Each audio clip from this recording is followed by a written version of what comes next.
Hello, everyone. Welcome back to Labor Standards and Social Legislations. So, for this video, we will discuss to you Book 3 Conditions of Employment. So, before we discuss the working conditions or conditions of employment, so let us discuss first the fourfold test in determining employer-employee relationship. Because if employer-employee relationship does not exist, then the provisions of the labor code will not apply. So what are the fourfold tests in determining employer-employee relationship? Number one is the selection and engagement of the employee. Second, the payment of wages. Third, the power of dismissal.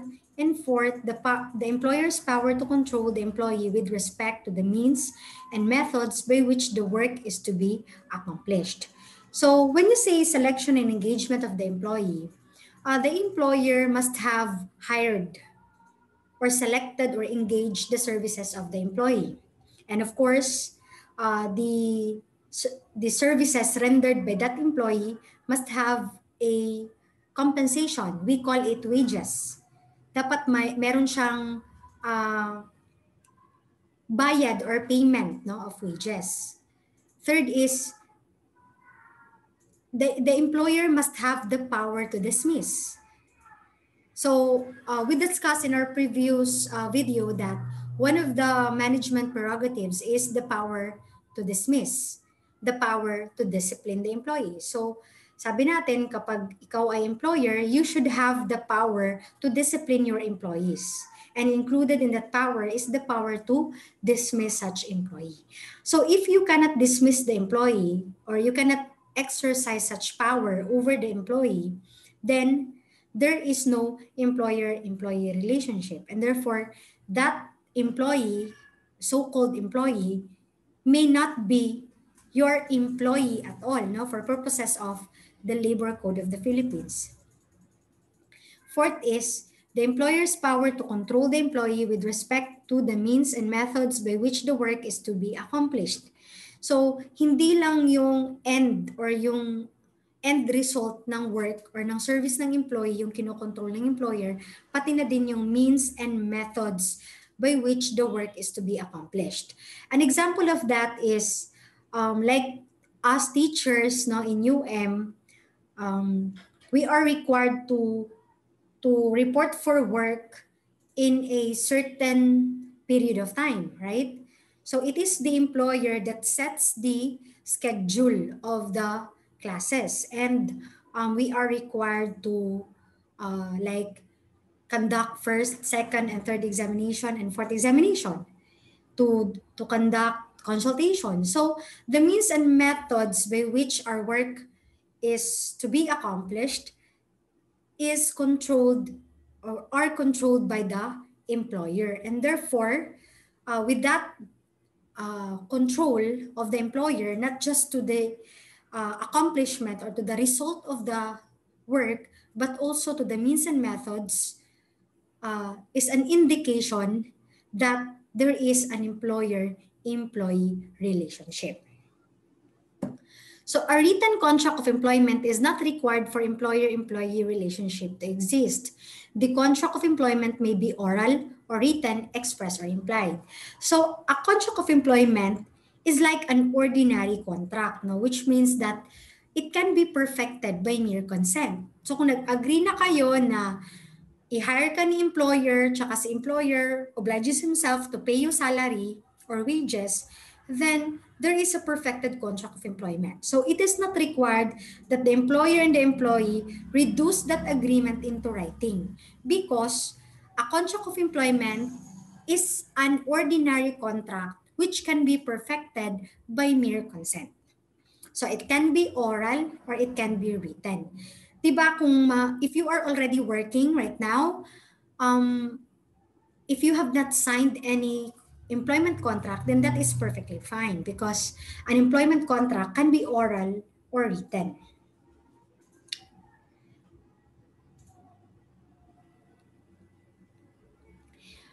The rules that merely serve as guidelines which only promote the results, do not create employer-employee relationship.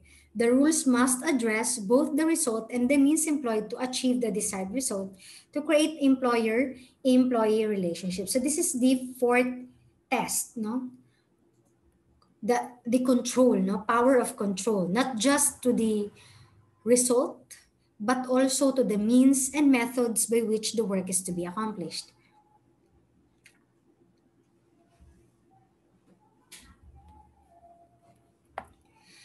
The existence of employment relationship depends on whether the fourfold test is present or not. Piece rate, boundary, and Pacquiao are merely methods of pay, computation, and do not prove whether the payee is an employer or the payee is an employee or not. So, for example, if yung sweldo mo is on a daily basis or based siya on piece rate or Pacquiao, it doesn't matter. What matters in determining employer-employee relationship are the four tests, no? First is the selection engagement of the employee, payment of wages, power of dismissal, and the employer's power to control. Kung present itong apat na ito, then we can say that there is an employer-employee relationship. So kung hindi kasali dito sa apat na test, it doesn't matter. Hindi yun magmamatter sa atin. Ang magmamatter is yung nakalagay sa fourfold test. So let's proceed. You can just read na the rest of the notes. Now let's proceed to working conditions and rest periods. So this is the portion that is quite interesting. Now let's talk about hours of work. So when can you say that a particular time is considered an hours of work? Diba? Kasi nga, for purposes of paying you the salary or the wages. Now, let's start with Article 82, coverage. The provisions of this title shall apply to employees in all establishments and undertakings, whether for profit or not. So, generally, nag-a-apply itong Labor Code of the Philippines sa lahat ng mga employees in all establishments and undertakings, whether that establishment or undertaking is for profit or not. So, mag-a-apply din siya sa mga religious association, kung meron silang mga employees, kahit na not for profit sila. Or sa mga cooperatives, di ba? We say that cooperatives are not for profit. But take note of the persons or employees who are excluded from the coverage of this provision. Number one is government employees. Kasi hindi, yung mga government employees, hindi sila governed by the Labor Code of the Philippines. So they have a separate rule regarding hours of work. Second one is managerial employees. So iba din yung basis ng hours of work for managers. Kaya kung mapapansin ninyo, managers are not doing time in and time out because hindi naman sila governed, no, by the labor code na kailangan naka-time in ka talaga or naka-time out. And counted talaga yung number of hours spent, no, in work. Third is non-agricultural field personnel. Take note that the field personnel must be in non-agricultural field personnel. Kasi kapag agricultural yan, that's another story. Fourth, members of the family of the employer who are dependent on him for support. So if you're employed by your parents, then you are excluded from the coverage of this law. Domestic helpers. Iba din yung, meron silang separate law, special law for domestic helpers. Sixth, persons in the personal service of another, just like drivers. Seven, or personal assistants. Seven, workers who are paid by results as determined by the Secretary of Labor in appropriate regulations. So when you say paid by results, yung basis ng salary mo is kapag may natapos ka na job. So that is paid by results. So we said earlier that managerial employees are excluded from the coverage of Article 82 or Chapter 1, hours of work. So who are managerial employees for purposes of working conditions and rest periods? Managerial employees refer to those whose primary duty consists of the management of the establishment in which they are employed or of a department or a subdivision thereof, and two other officers or members of the managerial staff. So take note here that kasali sa term na managerial employees yung mga members nila, yung mga staff nila. Okay? Take note that when you say managerial employees, it includes supervisors, no, for purposes of this book 3, for purposes of discussing conditions of employment. Diba, in the labor relations, if you have already taken up that subject, a managerial employee is different from a supervisory employee in that particular book. But here in book 3, for purposes of conditions of employment, yung managerial employee at supervisory employee magkapareho lang. So, a supervisory employee therefore is considered a managerial employee, and therefore, a supervisor is also excluded from the coverage of this title.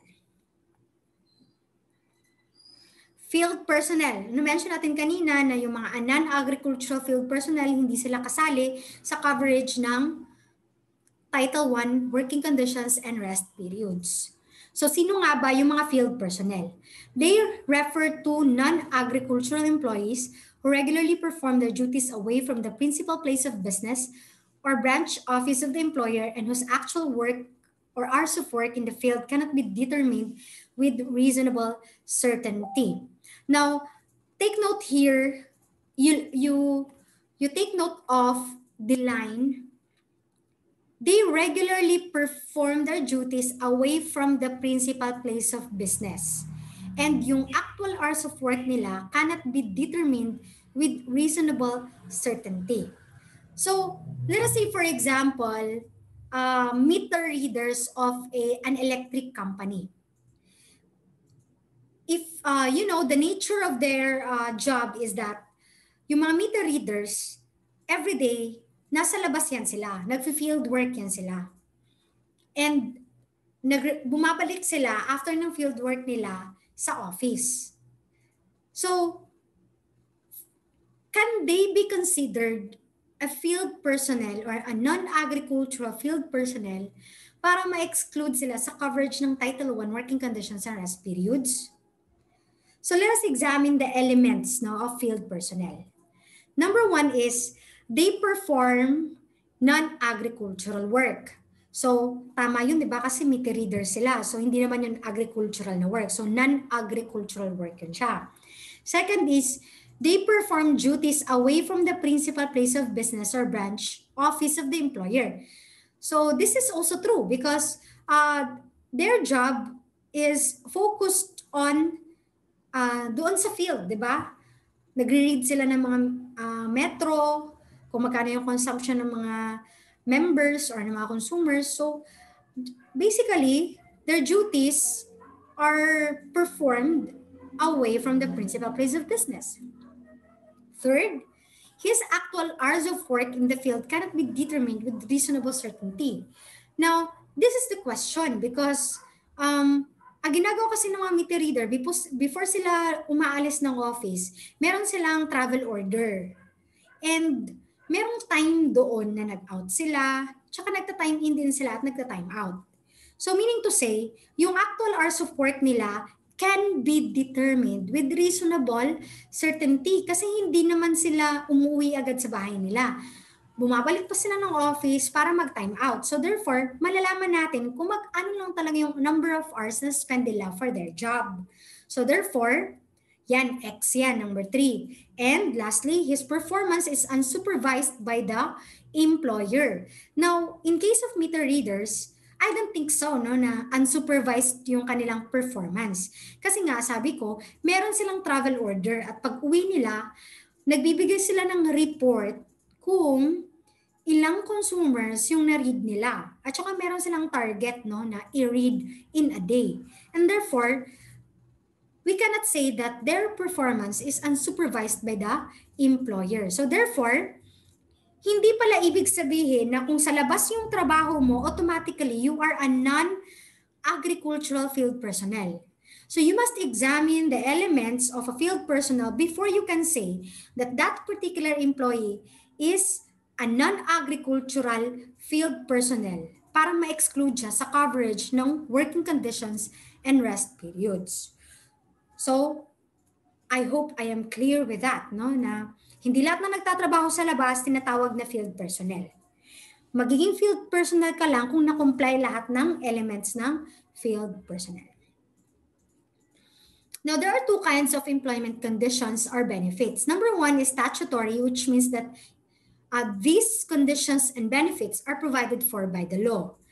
And the other one is voluntary if it is initiated by the employer unilaterally or by contractual stipulation. Kasi ganito kasi yan. Take note that an employment contract is a contract.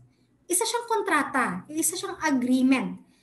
So if it is an agreement or it is a contract, pwedeng merong mga voluntary provisions dyan na kahit na hindi nakalagay sa batas, pwedeng pag-agrihan ng parties. Kasi nga, employment is a contract, no? So it can be statutory because the benefits may be statutory because there are benefits under the law na standard siya, na mandatory na dapat mong ibigay sa mga empleyado. Meron ding mga benefits na voluntary on the part of the employer, no? Kasi like for humanitarian considerations or siguro kinukonsider nila yung length of service, yung honesty, yung performance ng employee. So, sabi natin, merong statutory, merong voluntary. Now, this is one of the differences between the employees in the private sector and the employees in the public sector. Kasi sa public sector, yung kanilang conditions of employment and benefits are based solely on the provisions of the law, meaning statutory lahat. Walang voluntary. Kasi it would be a violation, no, for a government agency or government office to give benefits that is not or that are not provided for under the law. So mga public na mga employees, statutory lang ang kanilang conditions of employment or benefits. But in private sector, dalawa yung kinds of employment conditions or benefits which are statutory and voluntary. Now, let's proceed to Article 83, normal hours of work. So, the normal hours of work of any employee shall not exceed 8 hours a day. So, ito yung sinasabi natin before that. Sabi natin, di ba, yung labor standards, ito yung law na nagsasaad ng mga minimum requirements or minimum terms and conditions of employment. At ano yung mga minimum terms and conditions of employment? Number one is, dapat daw ang employee, hindi dapat siya sumobra ng hours of work ng 8 hours of work a day. So meaning to say, kapag pinatrabaho mo yung employee mo more than 8 hours a day, there would be a violation of the labor code. Kasi nga sabi sa labor code, 8 hours lang yung yung 1 day mo na salary, good for 8 hours lang yan. Pero malalaman natin later kung ano yung mangyayari kapag pina-work mo siya beyond 8 hours. Okay? Now, flexible work arrangement refers to alternative arrangements or schedules other than the traditional or standard work hours, work days, and work week must only be temporary in nature. Okay? Itong flexible work arrangement, this is very relevant nowadays because of the COVID-19 pandemic, di ba? Most of the employers adopt alternative work arrangements, flexible work arrangement. Yung iba, kino-compress nila yung work week, yung number of days, number of hours. Like for example, in a week is 48 hours kasi 6 times 8, 48, di ba? So ngayon, ginagawa ng mga ibang employers, kino-compress nila yan into 4 days. So ang mangyayari, yung 8 hours, i-divide nila yan sa 4 days, so 2 hours per day. So magiging 10 hours per day yan para makumpleto yung 48 hours. So flexible work arrangement ito, ina-adapt ito temporarily, no? If the need arises. Okay? Gaya ng situation natin ngayon na it would be practicable or it would be safe, no, for the employees to adopt this kind of arrangement, no, in order to prevent, no, any transmission of the disease or the virus. Flexible work schedule under the Solo Parents Welfare Act. So this is one of the rights of a solo parent under the Solo Parents Welfare Act na pwede siyang mag-request, no, from his or her employer na bigyan siya ng flexible work schedule. So normally, sabi natin, yung hours of work dapat hindi sumobra ng 8 hours a day. But exception to that rule is number 1, sabi natin, flexible work arrangement. Yung mga compressed work week na 10 hours per day, isa yan sa exception. Ikalawa is those employees in the health sector, okay?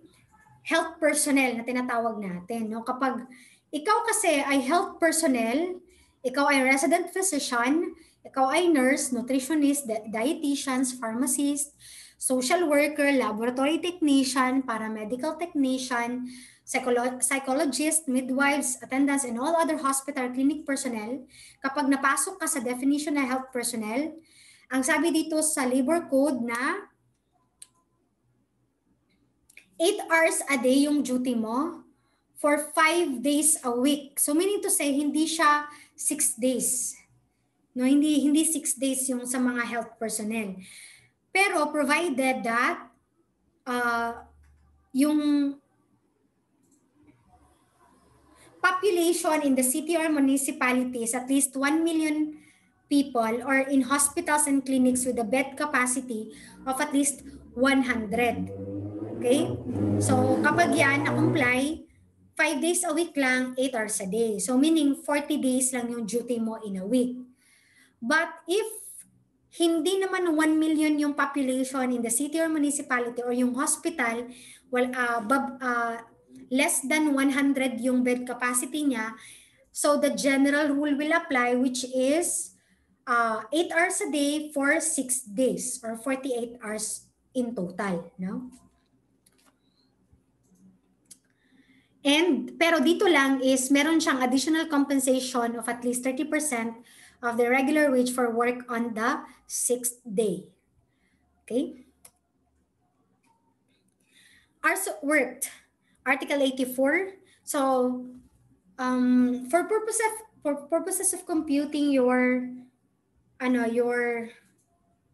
hours worked, so you should take note of Article 84.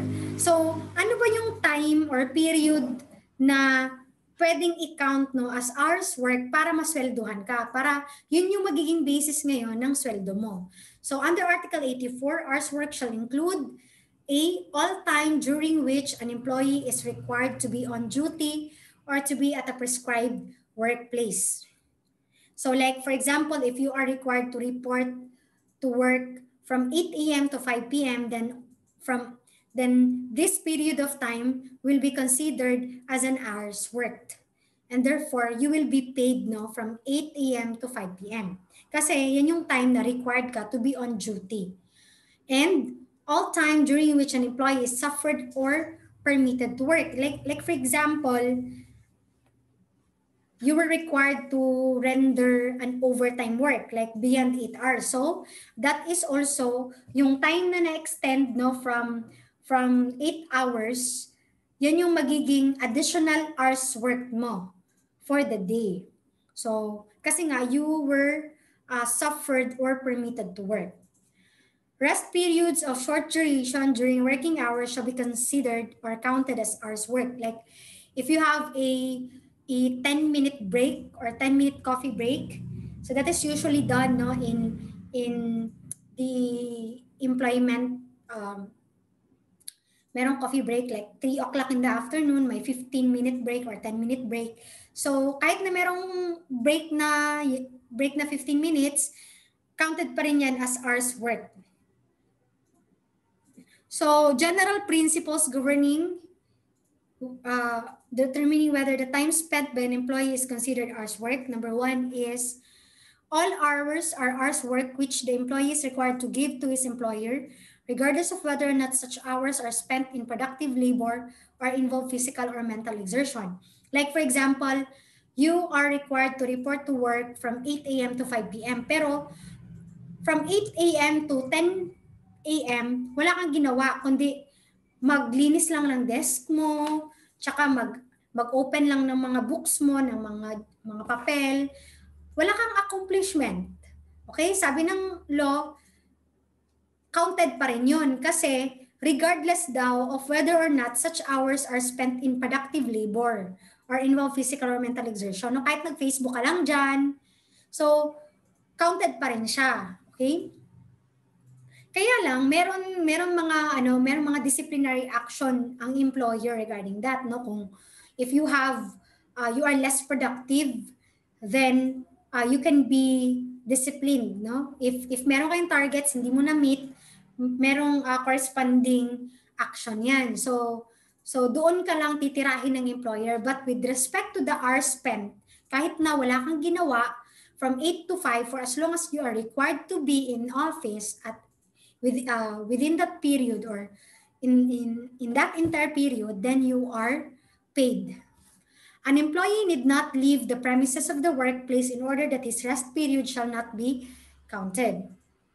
It being enough that he stops working, may rest completely, and may leave his workplace to go elsewhere, whether within or outside the premises of his workplace. So this refers actually to like yung lunchtime. Diba, if you will count from 8 to 5, that is 9 hours.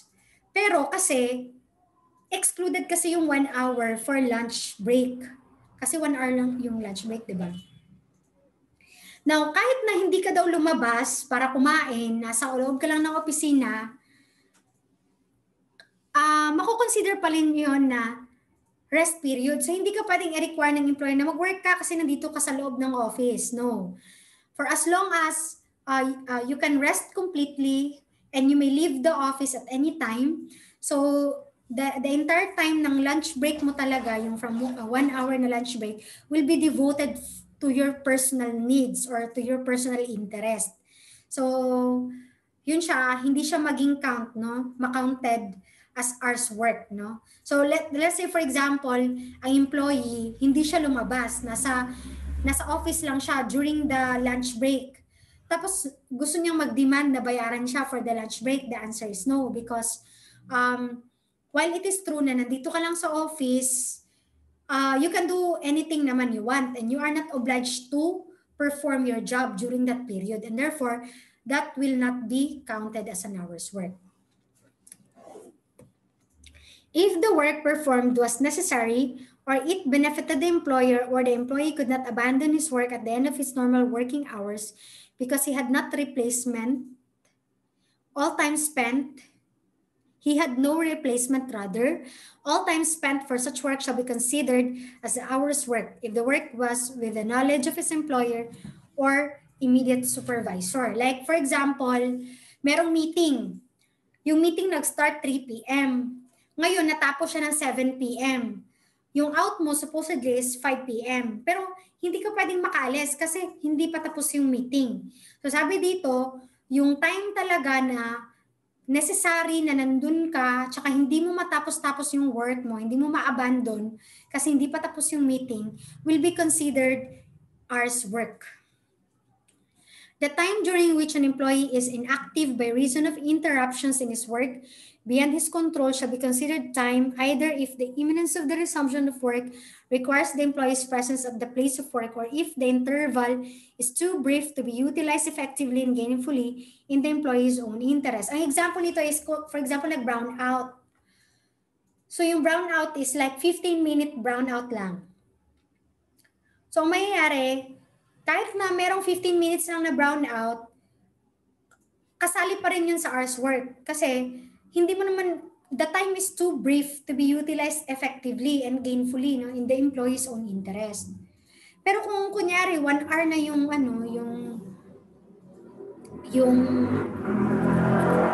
brownout, so that's another story. Okay. Requisites so that the time spent for preliminary and post-preliminary activities are considered as work. Such activities are controlled or required by the employer, and they are pursued necessarily and primarily for the benefit of the employers. So dapat controlled ka ng employer and required kahit na wala kang ginagawa. Second, dapat it is for the benefit of the employers. Waiting time. So, paano kung you are just waiting? Yung time na na-spend mo is just for waiting. So, ano yung rule dyan? May dalawa tayong rule dito, engage to wait and waiting to be engaged. Okay? When you say engage to wait, the time spent for waiting constitutes working time. It is spent for the employer's benefit. Waiting is an integral part of the work. So an example of this is if you are hired as a driver. So ngayon, may pinuntahan kayo ng employer, tapos meron siya ka-meeting doon. Ang ginawa mo, while nagmi-meeting siya, you are waiting. So in that case, you are engaged to wait. And therefore, yung time spent mo for waiting will constitute a working time. Therefore, hours worked. But if you are just waiting to be engaged, the time spent for waiting does not constitute working time. It is spent for the benefit of the employee. Pero kung hindi ka pa na-engage, naghihintay ka pa lang na-engage, then yung time na spend mo for waiting will not be considered an hour's worked. What about sleeping time? The rule is that sleeping time may be considered working time if it is subject to serious interruption or takes place under conditions substantially less desirable than would be likely to exist at the employee's home. So kapag it can be interrupted, no? However, sleeping time will not be regarded as working time within the meaning of the act if there is an opportunity of comparatively uninterrupted sleep under fairly desirable conditions, even though the employee is required to remain on or near the employer's premises and must hold himself in readiness for a call to action employment. Okay, so the determining factor here is if it can be subjected to serious interruption or not. If subject siya to serious interruption, then working time. Pero pag hindi naman, hindi siya makonsider as working time.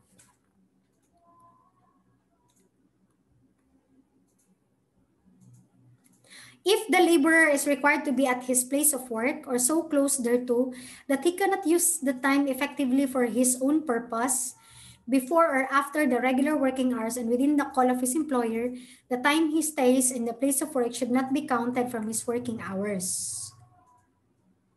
Even if the laborer can rest completely and may not be actually at work. So if you are working while on call,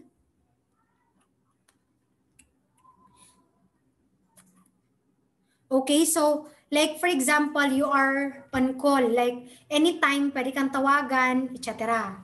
So if that is the case, the time spent while on call will be considered as an hour's worked. The employee is not considered at work beyond the regular work hour, although he is kept within reach through a mobile telephone or other contact device. Okay? The time spent walking, riding, or traveling to or from the place of work may or may not constitute working time. Like, for example, yung time spent mo from traveling from the house to the workplace. So generally, hindi talaga yan work time. Hindi yan hours work. Pero kapag, for example, you were required to report to work at 6 a.m. tapos 8 a.m. pa lang yung duty mo, then yung travel mo, yung time mo spent for traveling from home, from your house to the place of work may be considered as an hour's work.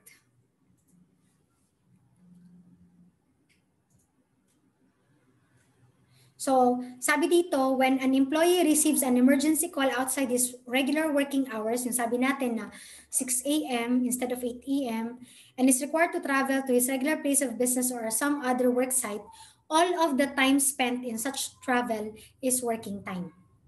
Like for example, inutusan ka na employer mo na dapat maaga kang pumunta sa ano kasi pag sa government ka makipag-transact, masyadong mataas yung pila kaya dapat maaga ka. So kapag yung time na spent mo for traveling from your house to the place kung saan ka inutusan will be considered as a time spent for working. So therefore hours work siya. So kasali siya sa sweldo mo. Kasi nga beyond siya sa regular working hours. The time spent by an employee in travel as part of his principal activity, such as travel from job site to job site during workday, must be counted as hours worked. Okay? So, kapag meron kang outside activity, then yung travel mo doon will be considered as an hour's work. Basta the only thing that you should remember here are the requisites. Number one, kung yung activity ba is controlled or required by the employer. Kung ni-require ka ba.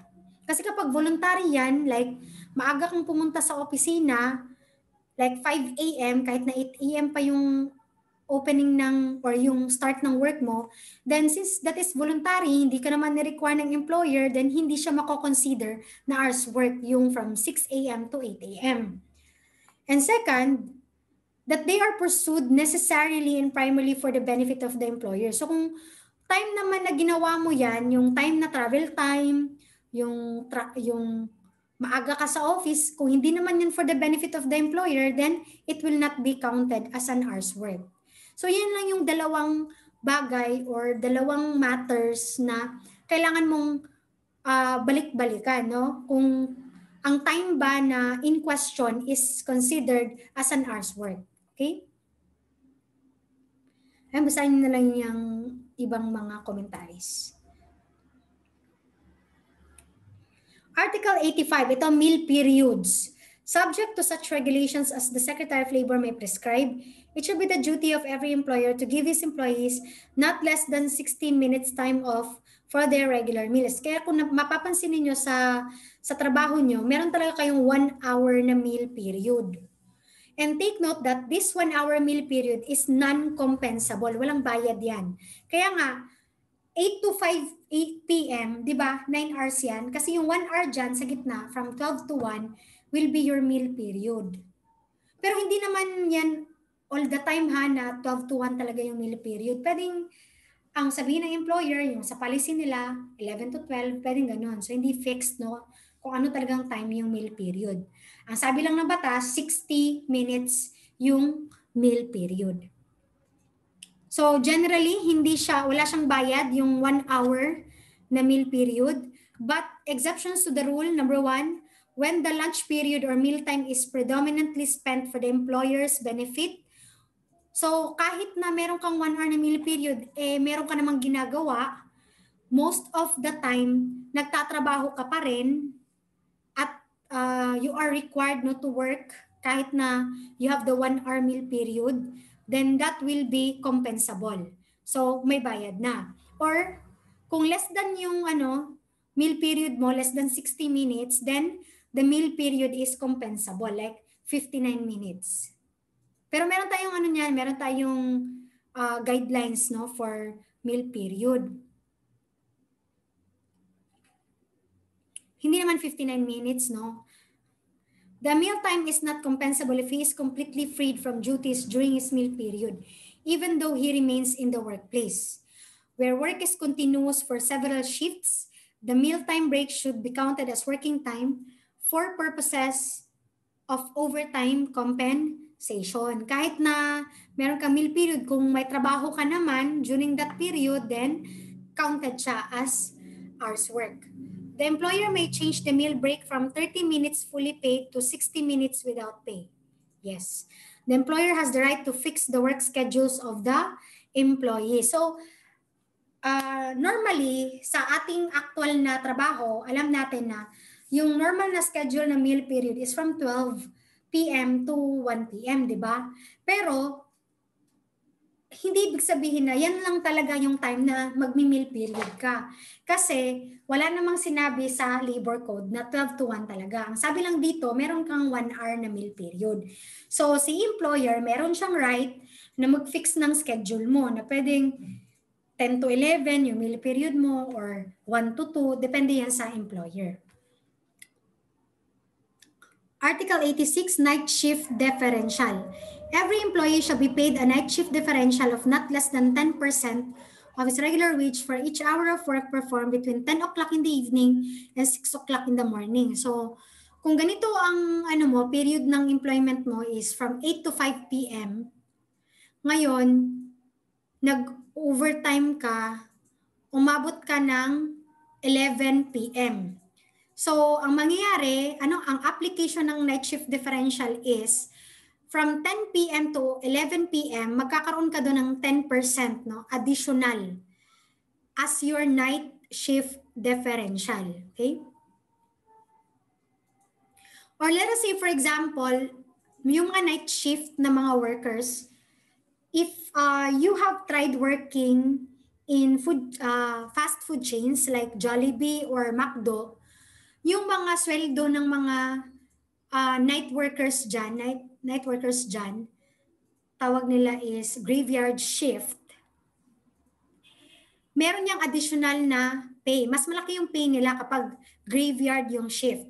Kasi ang reason niyan is this Article 86 of the Labor Code, the night shift differential. Kasi kapag nag-render ka ng service from 10 o'clock in the evening, kapag pumasok dyan yung number of hours mo to 6 o'clock in the morning, in between 10 to 6, then yung number of hours na napaloob ng 10 to 6 o'clock in the morning will have additional 10% of the regular wage for each hour of work performed. Pero take note here na ang makakount lang is from 10 p.m. to 6 a.m. in the morning. So kung nag-start ka ng 1 p.m. in the afternoon, so hindi makakount yung hanggang 9 p.m. Mag-start ka lang sa 10 p.m. Okay? For the night shift differential. Article 87, ito overtime work.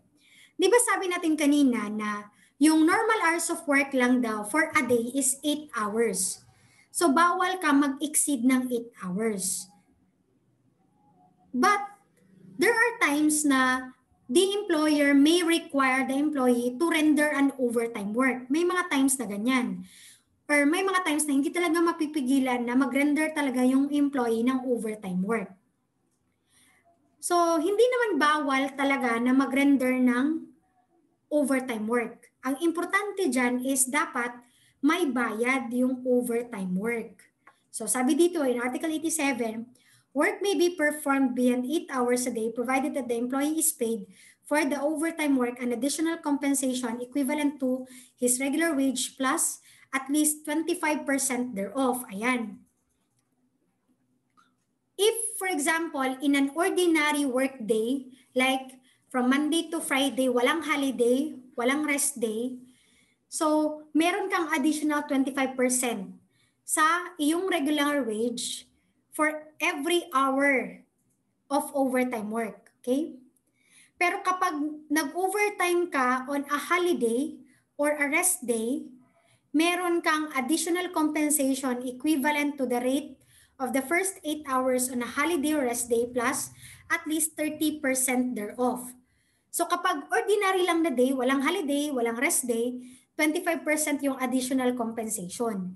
Pero kapag merong holiday, like let's say nag-work ka ng Christmas Day, so meron kang additional compensation. Pero wag na lang yung Christmas Day kasi iba yung rate nun kasi regular holiday yon. Here kasi yung holiday na pinag-uusapan dito is special holiday. Like ano ba yung mga Chinese New Year, for example. So kung special holiday yung Chinese New Year, so may addition, nag-render ka ng work niyan at that time, then you have an additional pay of 30%, no? Okay? What is premium pay? Ayan, pag-usapan natin. This refers to the additional compensation required by law for work performed within 8 hours on non-working days, such as regular holidays, special holidays, and rest days. So, kapag nag-work ka pala ng regular holidays or ng special holidays and rest days, yung makakatanggap ka ng premium pay within 8 hours on non-working days. So within 8 hours, like, let's say for example, Christmas Day. Tapos nag-work ka 8 to 5 p.m. So ang tawag sa additional pay mo dyan is hindi overtime pay, kundi premium pay. Yung overtime compensation naman, ito yung additional pay for service or work rendered or performed in excess of 8 hours a day. Ay, sorry pala. Ito palang sa Article 87, yung holiday pala na pinag-uusapan dito is both special and regular holiday kasi overtime pala ito. So 30% lang talaga no for special or regular holiday or for rest day. Premium pay pala yung sabi ko na may different percentage, okay? Overtime pay, pag sinasabing overtime pay, excess of 8 hours. Like, let's say Christmas Day, nag-render ka ng service 8 to 10 p.m. Ngayon, yung bayad sa'yo from 8 to 5 p.m., ang tawag doon premium pay. Yung additional pay mo from 8 to 5 p.m. Kasi aside sa ordinary mo na pay, yung daily pay mo talaga, magkakaroon ka ng premium pay. Additional yan siya. Within the first 8 hours. Now, yung excess ng 8 hours from 5 p.m. to 10 p.m., yung pay mo naman doon, ang tawag doon is overtime pay. So, hindi siya premium pay, overtime pay na siya. Kasi nga, beyond 8 hours na. Okay?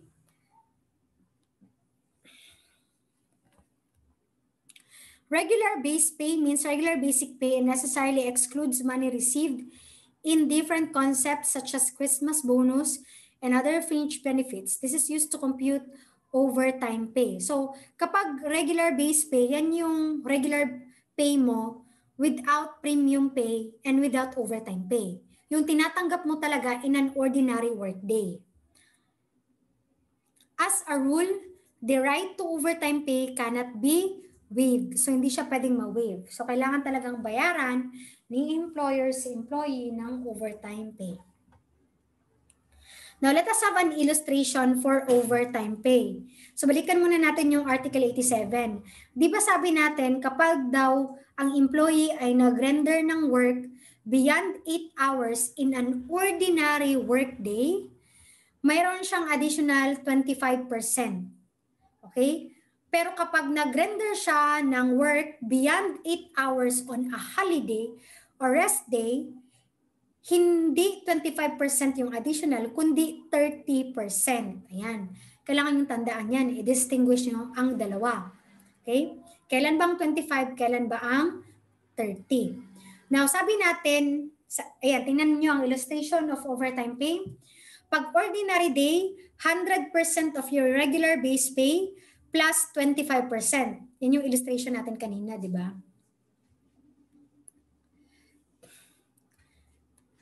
Pero, kapag rest day or special holiday,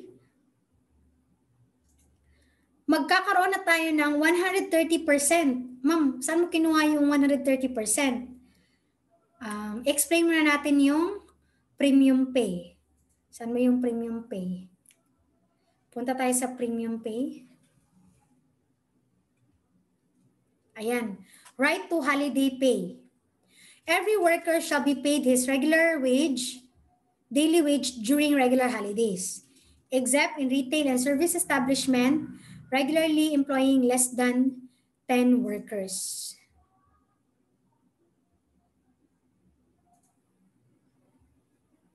Okay? Ito yung pinag-uusapan natin. Okay, holiday pay. Ngayon,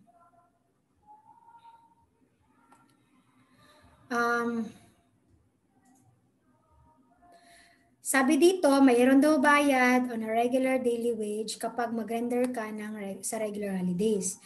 Ngayon, hanapin natin na pag sinasabing holiday pay, ang ibig sabihin niyan is yan ay premium pay.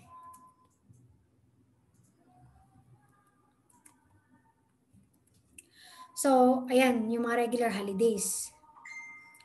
New Year's Day, araw ng kagitingan, Monday, Thursday, Good Friday, Labor Day, Independence Day. Kailangan nyo lang i-memorize yan kung ano yung mga regular holidays.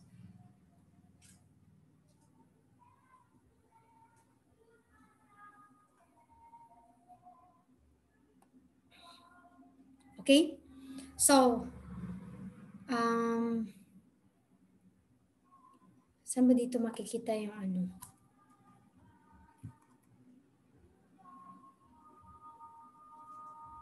Ito yung premium pay.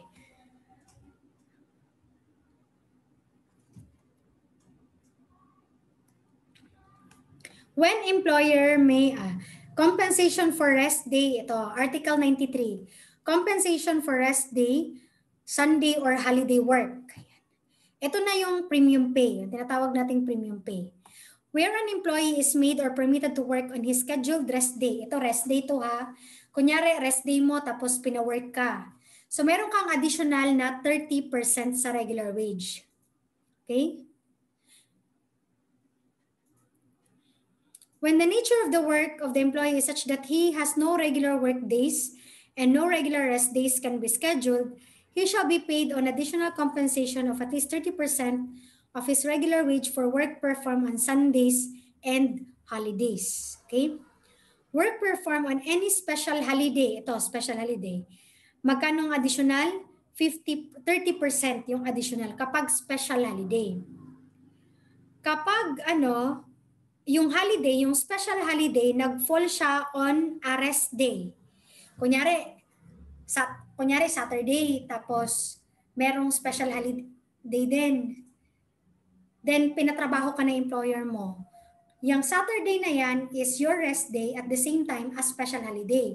So, hindi lang 30% na additional yung matatanggap mo, kundi may additional na 20%. So, magiging 50% ngayon yung additional. So, remember, kapag rest day lang, walang holiday, 30%. Kapag special holiday, 30%. Pero kapag rest day at special holiday pa yan, 50%. What about regular holiday? Kapag regular holiday, ang mangyayari is magkakaroon ng additional 100%. Kaya nga kung nagtatrabaho ka ngayon, mapapansin nyo, times 2 yung salary mo kapag nag-render ka ng in a regular holiday. Okay? So, let us summarize the rules. Ito siya. Kapag ordinary day, sabi dyan, meron kang 100% ng daily salary mo plus 25%. So, kung ang daily salary mo is 500 pesos, tapos nag-render ka ng overtime,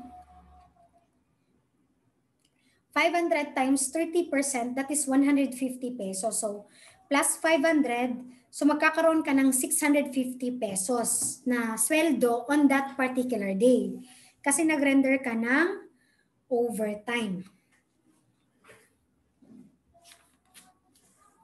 Okay? So, 150, di ba? 150 pesos. Yung 25%. Now, pero depende din yan sa number of hours, no? Like, for example, 500, divide mo yan ng 8 hours. So, ibig sabihin, meron kang 62.5 pesos per hour. So, kung, let us say, nag-render ka ng 2 hours na overtime work, so, times, ano mo yan? Times 2. Okay? So, magiging 125 pesos times 0.25. So, meron kang additional na overtime pay na 31.25.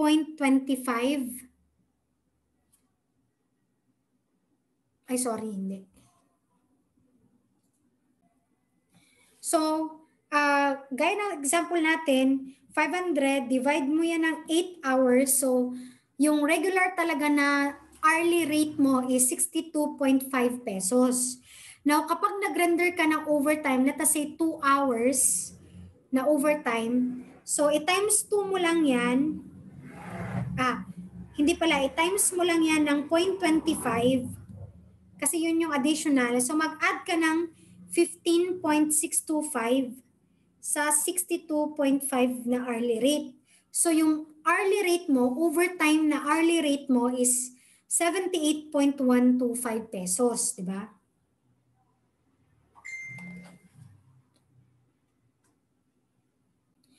So let us say for example, yung daily rate natin is 500 pesos, di ba? So i-divide mo yan.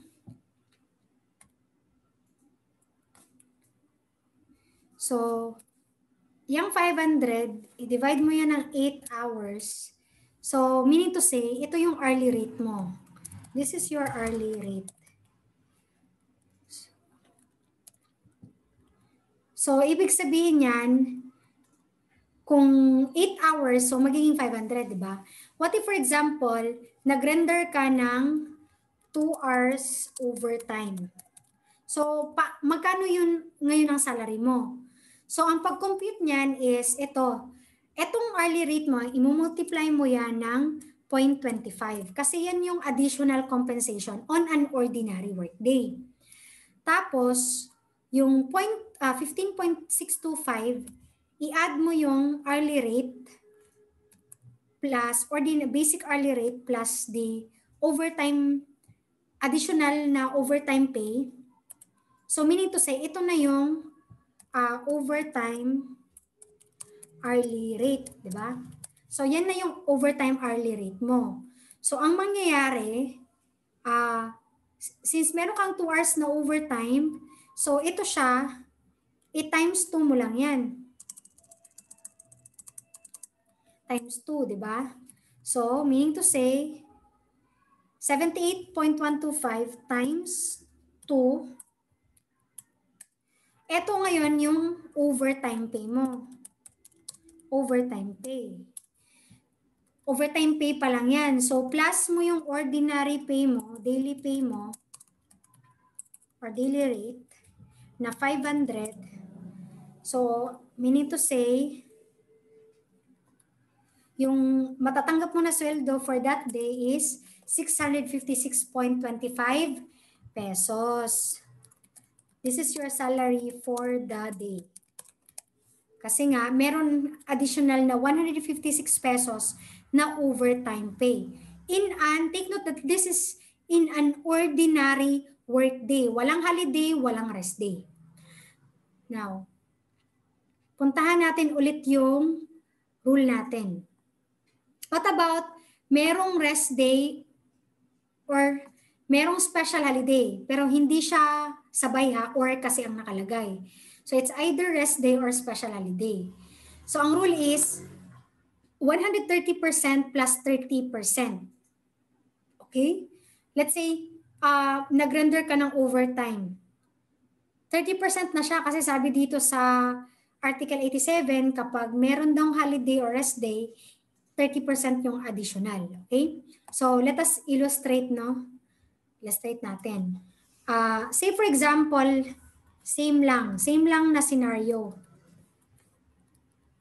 I-delete muna natin tong mga ano na to. So, same lang ha na daily rate 500. Ngayon yung hourly rate is 62.5.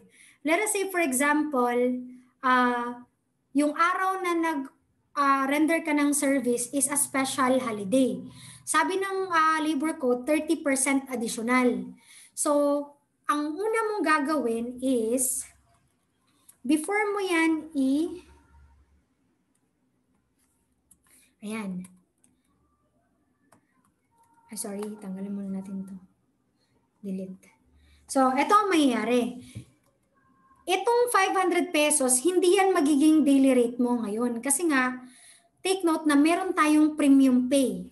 At sabi dito sa ating rule, 130% dapat yung magiging basis natin, basic pay natin. So, paano natin yan gawing 130%? So, ang mangyayari, di ba, special holiday, sabi natin, holiday pay. So, yung 500,000, imumultiply lang natin yan ng 1.30. Okay? Kasi 130% yung sabi niya. So, ang mangyayari, yung holiday pay mo, special holiday pay is not 500 pesos but 650 pesos. Okay? 650 pesos. Ito yung magiging sweldo mo for that day.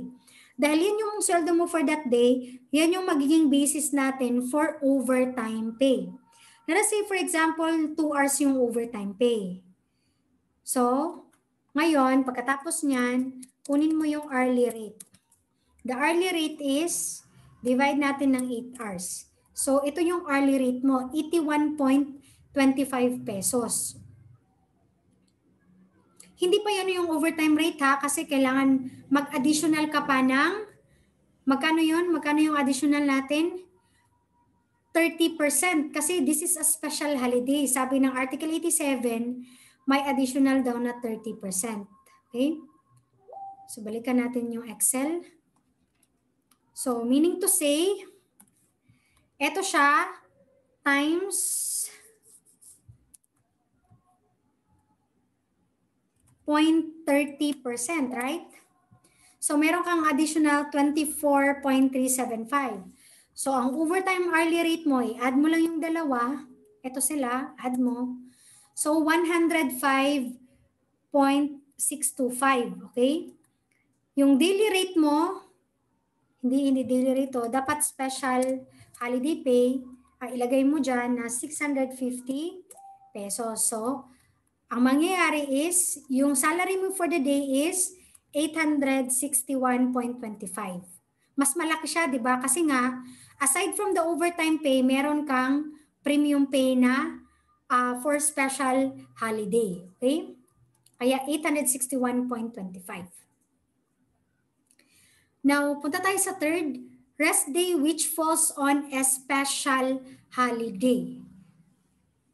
Sabi ng labor ko dapat 150% plus 30% for overtime kasi this is rest day or special holiday. So, to illustrate that, sabi natin dito, rest day and special holiday. Di ba? Kasi nga rest day and special holiday. So, kung ma-remember nyo, 30% lang yung in-add natin, 1.3 lang. So, i-change natin yan ng 1.5. So, ang mangyayari, ganito. Kasi same lang naman, ayan, di ba? Dire-diretso na siya. So, ang hourly rate mo is 93.75 kasi mas malaki siya kasi 1.50.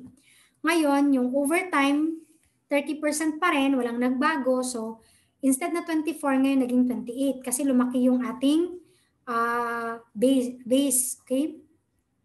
So, ito yung overtime hourly rate times 2 hours na overtime. So, ito yung overtime pay.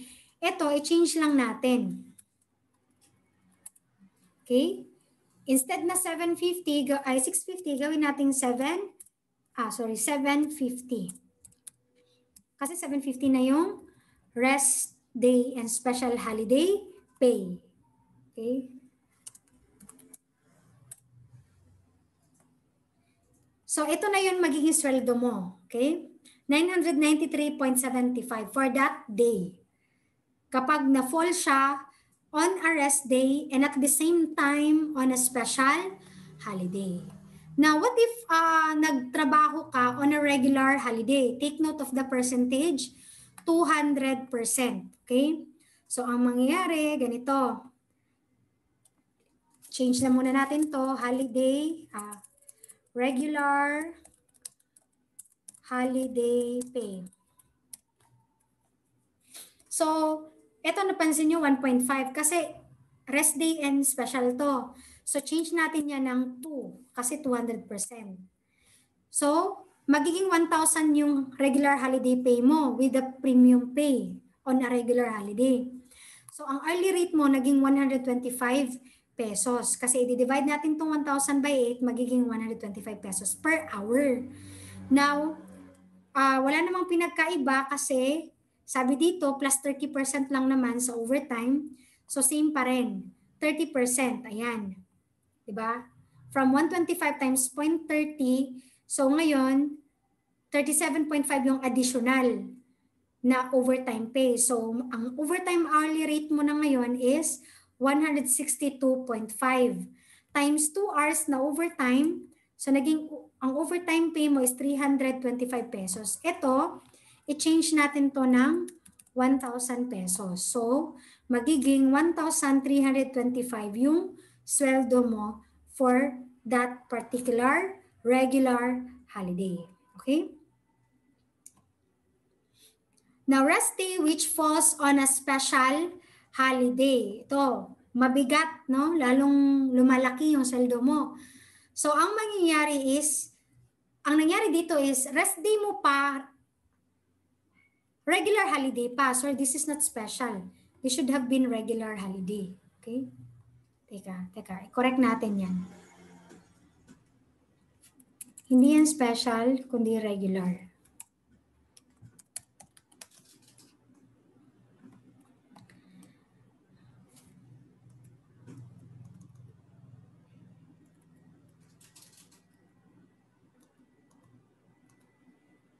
Ayan. Regular holiday, okay? Rest day pa, meron pang regular holiday. So 260% plus 30% for overtime. So let us illustrate that. Same scenario. Kaya lang babaguhin natin to, instead na 2 lang, maging 2.6 yan. So, ang regular holiday pay mo on a rest day. Yan. On a rest day. 1,300 ang sweldo mo ngayon. Ito yung base pay mo, base pay. So, yung hourly rate mo is 162.5, diba? Tapos, overtime, additional mo for overtime is, i-multiply mo lang yung 162 by 30%. Ayan, diba? Yan yung formula. Then, 48.75 yung overtime na additional.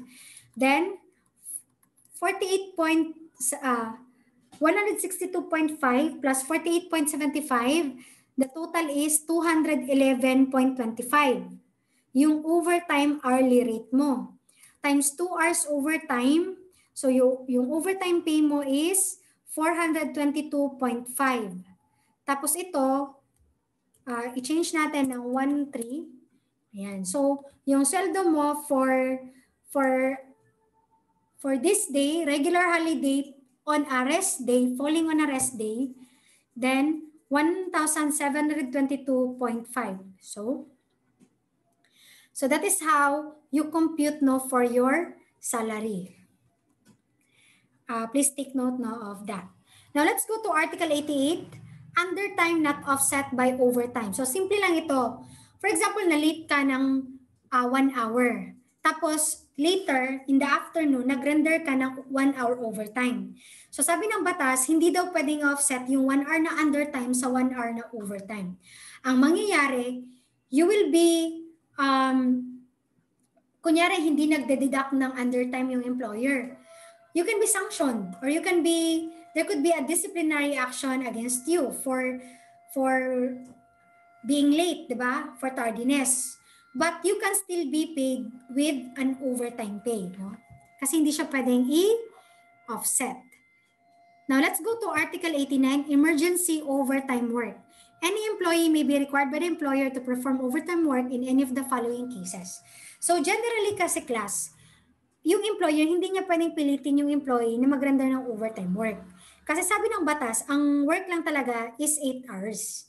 Pero, there are instances na pwede kang i-require ng employer na mag-render ng overtime work. Ang tawag doon ay emergency overtime work. Number 1 is when the country is at war or when any other national or local emergency has been declared by the National Assembly or the Chief Executive. So obvious naman yan, di ba? When it is necessary to prevent loss of life or property or in case of imminent danger to public safety, due to an actual or impending emergency in the locality caused by serious accidents, fire, flood, typhoon, earthquake, epidemic, or other disaster or calamity. Like, merong flash floods or typhoon na nangyayari. And nandun ka sa opisina. Tapos para ma-save mo yung mga kasamahan mo na nandoon, nag-render ka ng overtime. Sumobra ka sa hours na required ka to render. So in that case, you may be required by the employer to perform overtime work kasi very necessary, no, to prevent loss of life or property. Okay? When there is urgent work to be performed on machines, installation, or equipment in order to avoid serious loss or damage, example ko lang nito is like in manufacturing companies, kunyari, meron kayong ginawa na procedure gamit yung mga machines or any equipment and meron siyang time na dapat mong gamitin ganito tapos let's say for example, sumobra kayo sa time lang na allowed for you to render work like kailangan umabot siya ng 5 hours siya dapat i-operate tapos ngayon alas 5 na hindi pa natatapos. So you could be required by the employer to perform overtime work kasi nga there is an urgent work to be performed on machines, installations, or equipment. When the work is necessary to prevent loss or damage to perishable goods. When you say perishable goods, yung mga nabubulok, yung mga nabubulok, nagpe-perish, okay? Where the completion or continuation of the work started before the 8th hour is necessary to prevent serious obstruction or prejudice to the business or operations of the employer. Like for example, yung teller ka, then merong nakapasok pa na marami pa kayong clients na nakalinya, although nag-cut off na kayo. So kailangan nyo talagang tapusin yan kasi pinapasok nyo na sa office. So hindi pwedeng sabihan nyo na, ay cut off, hindi na pwede kasi 5 p.m. na. Pero umabot naman sila sa cut-off time na 3 p.m. So lahat sila, kahit na sumobra ka ng 5 p.m. dyan, you are required to perform overtime work. Basta matapos mo yan sila. Okay? Any employee required to render overtime work under this article shall be paid the additional compensation required in this chapter. Yung kinumpute natin kanina, yun ang additional compensation. So as a rule, overtime work can be rendered only voluntarily. So bawal mong pilitin yung employee mo na mag-render ng overtime work. Pero itong nakalagay sa Article 89, dito yun ang mga cases na pwedeng i-require ni employer mag-render ng overtime work ang employee. Computation of additional compensation. Ayan, for purposes of computing overtime and other additional remuneration, the regular wage of an employee shall include the cash wage only without deduction on account of facilities. Okay? Weekly rest periods. Ang ibig sabihin lang nitong Article 90, hindi daw kasali yung mga rest allowance, o hindi travel allowance, hindi yun kasali for purposes of computing overtime or premium pay. Ang basis lang is ano lang talaga yung daily rate. Okay? Cash wage lang. Okay, we're done with hours work, hours of work and computation of overtime pay and premium pay. Now, let's go to weekly rest periods. Article 91, it shall be the duty of every employer, whether operating for profit or not, to provide each of his employees a rest period of not less than 24 consecutive hours after every 6 consecutive normal work days. Kaya kung mapapansin ninyo sa work ninyo, meron talaga kayong rest period na 1 day. Kaya kung mapansin nyo, Monday to Saturday talaga yung duty. Then Sunday will be the rest day. Pero sabi ko kanina, gaya ng meal period, hindi ibig sabihin na Sunday lang ang rest day. Depende yan sa schedule na sinet ng employer. The employer shall determine and schedule the weekly rest day of his employee subject to collective bargaining agreement and to such rules or regulations as the Secretary of Labor and Employment may provide. So sabi ko nga, sa employer yung may power na mag-determine ng schedule. So hindi talaga Sunday, kahit na yan yung ginagawa sa actual practice, pero Pero pwede talaga si employer mag-set ng other day for the rest day. However, the employer shall respect the preference of employees as to their weekly rest day when such preference is based on religious grounds. An example of this is kanang mga Seventh-day Adventist. Yung ordinary kasi na nangyayari, from Monday to Saturday talaga yung duty kasi 6 consecutive normal work days. Tapos rest day Sunday. Pero yung mga Seventh-day Adventist, pwede silang makipag-arrange sa kanilang employer na every Saturday rest day nila. Kasi nga, based on religious ground. So that can be allowed. When employer may require work on a rest day. So generally, si employer, bawal siya na i-compel yung empleyado niya na mag-work on a rest day. Pero gaya ng overtime, meron ding instances wherein the employer can require the employee to render service on a rest day. So ano yun? In case of actual or impending emergencies caused by serious accident, fire, flood, typhoon, earthquake, epidemic, or other disaster or calamity to prevent loss of life and property or imminent danger to public safety. So, na-explain na natin ito kanina. In cases of urgent work, ayan, kaparehas lang sa overtime, di ba? Sa emergency overtime work. In the event of abnormal pressure of work due to special circumstances. So, pag may mga abnormal pressure of work, like, yung sabi ko, merong meeting, sumobra sa time. So, since your presence is necessary in the meeting, like mga emergency meetings, for example, so hindi ka pwedeng mag-say no, kasi nga urgent yung work.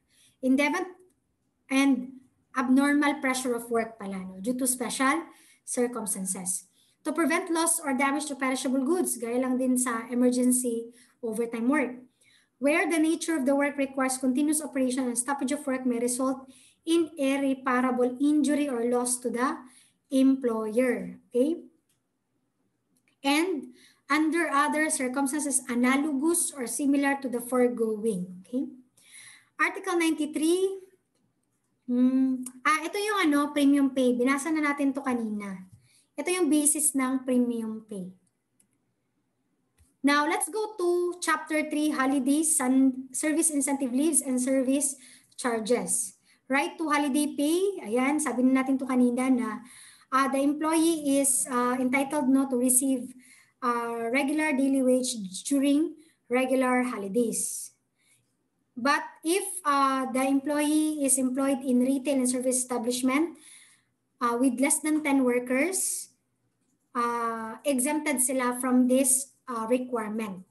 So, kunyari, nag-work ka sa company na gamay lang mo, mga naalang mo sa 8 ka-employee, then dili mandatory sa employer maghatag og holiday pay.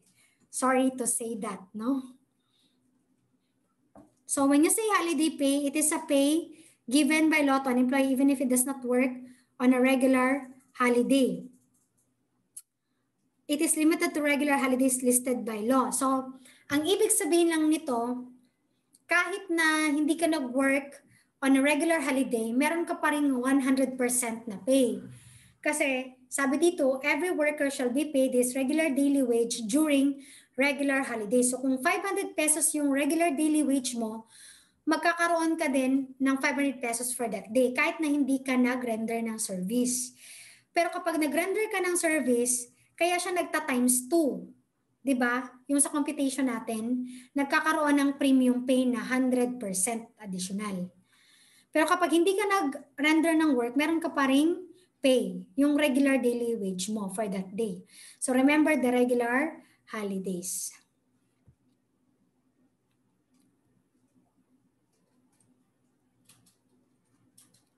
Right to service incentive leave.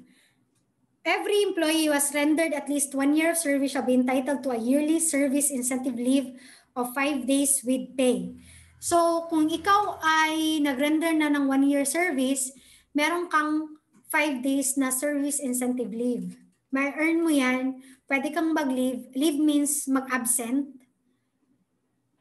pero may bayad. Yan yung leave. So entitled ka na niyan. But this provision shall not apply to those who are already enjoying the benefit, those enjoying vacation leave with pay of at least 5 days. So kung nagbibigay ng vacation leave with pay sa employer, at least 5 days, so hindi ka na makaka-avail ng service incentive leave kasi magdodoble na siya. Unless na lang kung voluntarily magbibigay sa employer on top of the service incentive leave, then that would be better. Those employed in establishments regularly employing less than 10 employees or establishment exempted from granting this benefit. Okay, kung less than 10 ang employee, sorry to say, hindi talaga mandatory din yung service incentive leave. Field personnel, so hindi sila entitled to service incentive leave kasi hindi naman sila monitored, di ba?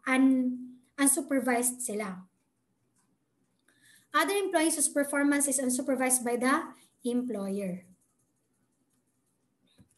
Service charges.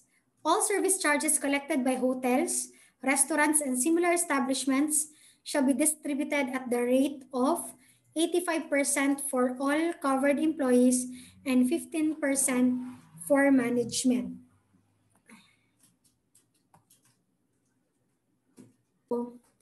Okay, for these service charges, this Article 96 had already been amended by a new law. Republic Act number 11360, signed by President Duterte on August 7, 2019. So, in the old law here in Article 96, yung service charges, hinahati yan between the employer and the employees or between the management and the employees. Ang sabi dito sa old na provision is 85% sa employees, 15% sa management. But with the new law, our Public Act number 11360 or otherwise known as the Service Charge Law, 100% na ibibigay siya sa mga covered employees. So hindi na magkakaroon ng share ang management.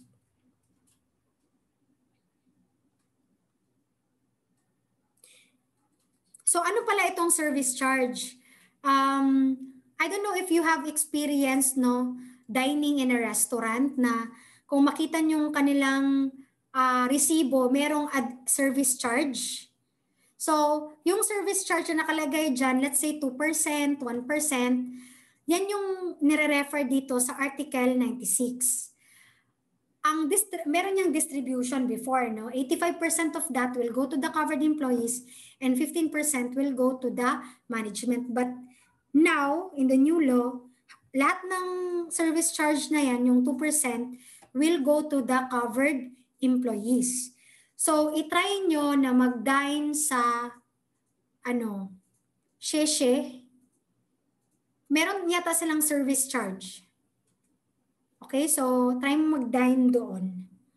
So, yun siya, yung service charge na nakalagay doon, mapupunta sa mga employees. So, sino yung mga covered employees dito?